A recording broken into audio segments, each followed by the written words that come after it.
के प्रभाव में आकर अलग रास्ते पर निकले नेपाल के कदम लौटते दिख रहे हैं। पिछले महीने नया नक्शा जारी करने के बाद नेपाल के तेवर तल्ख हो चले थे, लेकिन अब उसने सीमा विवाद सुलझाने की खातिर फॉरेन सेक्रेटरी लेवल पर बातचीत की इच्छा जताई है। एक डिप्लोमेटिक नोट में नेपाल सरकार कहती है कि विदेश सचिव आमने सामने या वर्चुअल मीटिंग में कालापानी, लिपुलेख और लिम्पियाधुरा के मसले पर बात कर सकते हैं। पिछले महीने भारत ने कहा था कि कोरोना महामारी से निपटने के बाद विदेश सचिव हर्षवर्धन श्रृंगला और नेपाली समकक्ष शंकर दास बैरागी इस मामले पर बात करेंगे। संसद में नक्शा पेश कर चुका है नेपाल की केपी शर्मा ओली सरकार ने पिछले महीने के आखिर में नए नक्शे को संसद में पेश किया था। इस नक्शे में नेपाल ने भारत के कुल 395 वर्ग किलोमीटर के इलाके को शामिल किया है।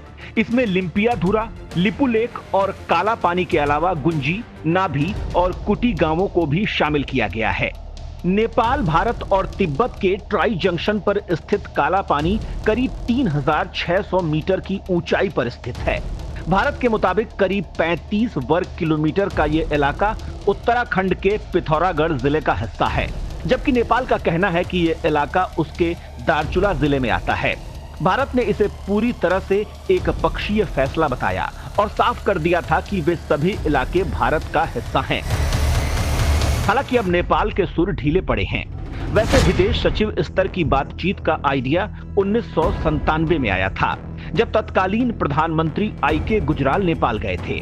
फिर 2000 में अटल बिहारी वाजपेयी, जीपी कोइराला के बीच भी इस लेवल पर बातचीत हुई थी।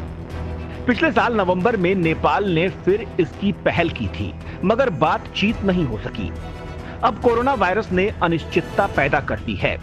कब तक इसका प्रकोप रहेगा, कुछ कहा नहीं जा सकता।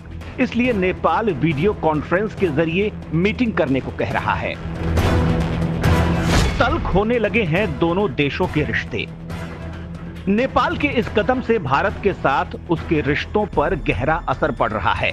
भारत ने साफ कर दिया है कि वो अपनी संप्रभुता से समझौता नहीं करेगा। विदेश मंत्रालय की तरफ से कहा गया था कि इस सीमा विवाद का हल बातचीत के माध्यम से निकालने के लिए आगे बढ़ना होगा। इसके बाद नेपाल ने पिथौरागढ़ से सटे बॉर्डर पर बरसों पुराने एक रोड प्रोजेक्ट को शुरू करवा दिया। ये रोड रणनीतिक रूप से अहम है और उसी इलाके में है जहां पर नेपाल अपना कब्जा बताता रहा है। रोड के जवाब में नया नक्शा।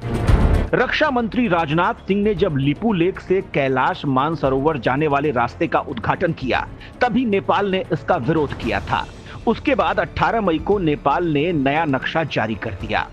भारत ने साफ कहा था कि नेपाल को भारत की संप्रभुता और क्षेत्रीय अखंडता का सम्मान करना चाहिए। नेपाल के नेतृत्व को ऐसा माहौल बनाना चाहिए जिससे बैठकर बात हो सके।